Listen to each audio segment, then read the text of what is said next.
Bonjour à tous. Alors la semaine dernière je vous parlais du summer body et donc je voulais un petit peu rebondir aussi là-dessus cette semaine pour vous parler justement de cette obsession pour vos kilos et de cette obsession qui vous pousse aussi à nous consulter ou quelquefois malheureusement à aller consulter des personnes qui ne sont pas diplômées ou voilà, des vendeurs de rêves comme je les appelle. Mais bon, on va rester sur le positif, on va partir du principe où vous êtes allé voir une diététicienne. Et donc, en général, quand on vous reçoit au cabinet, moi en tout cas, je fonctionne comme ça, je vous pose pas mal de questions. Et puis, je vous demande toujours, par curiosité, mais aussi pour savoir où vous en êtes dans votre tête, quel a vraiment été l'élément déclencheur qui vous a poussé à venir aujourd'hui, le déclic qui vous a fait prendre rendez-vous avec moi aujourd'hui. Et en toute honnêteté, dans plus de 80% des cas, j'ai des réponses du type vous voyez bien. Bah non, je vois pas. Comme si on était dans le jugement et que parce que voilà, quand vous rentriez dans le bureau, on regardait que votre physique alors que pas du tout. Ou alors vous me dites c'est mes kilos en trop, mon objectif c'est de perdre tant de kilos, etc. etc. Donc je vous laisse parler, je vous laisse un peu vider votre sac aussi et puis m'expliquer comment vous en êtes arrivé là, qu'est-ce qui s'est passé dans le passé aussi. Et puis arrive un moment où moi je vous explique ma façon des choses et c'est ce que je voulais vous expliquer à travers cette vidéo, c'est que moi c'est une victoire au cabinet quand vous arrivez avec un objectif de perte de poids et que vous ressortez en ayant changé votre vision des choses et en étant plus focalisé que sur cet objectif de perte de poids. Je m'explique.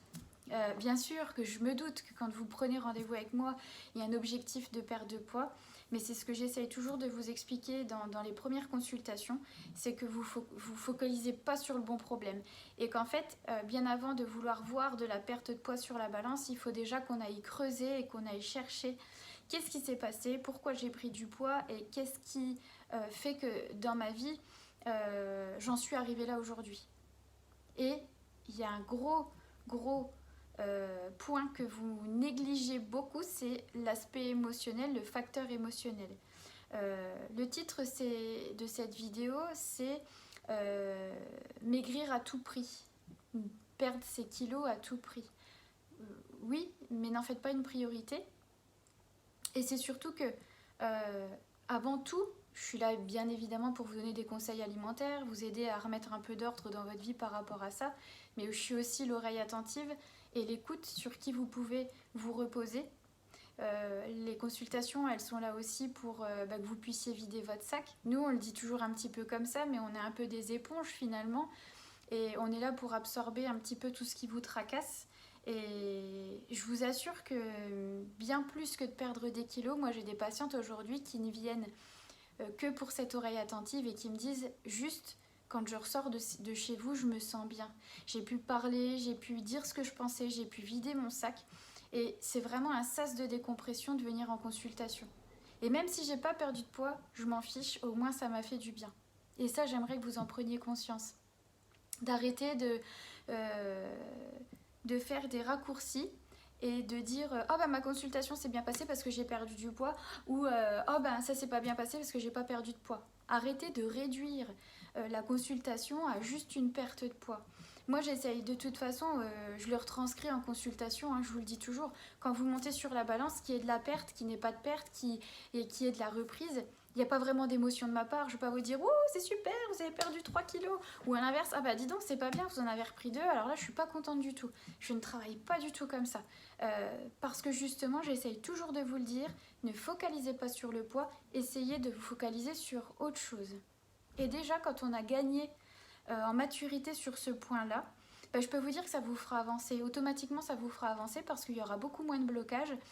Et beaucoup moins de blocage sur cet aspect chiffré et ça vous permettra aussi de comprendre ce qui se passe ici. Et ce qui se passe ici, je peux vous garantir que c'est une grosse partie du boulot. Donc, si ça peut vous permettre d'avancer aussi dans votre cheminement personnel, peut-être que vous n'êtes jamais allé voir quelqu'un pour vous aider, peut-être que vous êtes dans la démarche de le faire aujourd'hui et que vous ne savez pas par qui être accompagné, choisissez juste une personne en qui déjà vous aurez confiance et surtout un professionnel de santé. Ça je le répète à chaque fois, mais allez voir des diététiciens nutritionnistes et essayez de vous dire que quand vous arrivez dans le bureau, votre objectif premier n'est pas la perte de poids. On va dire que c'est peut-être ce qui découlera de vos rendez-vous avec le professionnel de santé, mais c'est trouver une oreille attentive, quelqu'un sur qui vous pouvez vous reposer et pouvoir raconter tout ce qui vous embête. Et rien que de faire ça, de vider son sac et de lâcher ses émotions, je vous garantis que quelquefois il y a même une perte de poids indirectement qui arrive derrière. Parce que moi je vous le dis souvent, quelquefois il y a des événements dans la vie qui sont un poids mental. Et quand on se libère de ce poids mental, on se libère aussi des kilos. C'est pourquoi aussi, je voudrais juste faire une toute petite aparté sur l'aspect psychologique et qu'on arrête de penser que d'aller voir un psy ou en tout cas de se faire aider sur cette partie-là, c'est être pris pour un fou.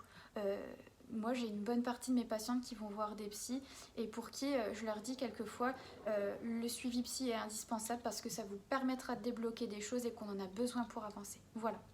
J'espère que cette petite vidéo pourra vous aider à y voir plus clair. Et puis comme d'habitude, si vous avez des questions, un petit commentaire. Je vous souhaite une très belle journée et je vous dis à bientôt.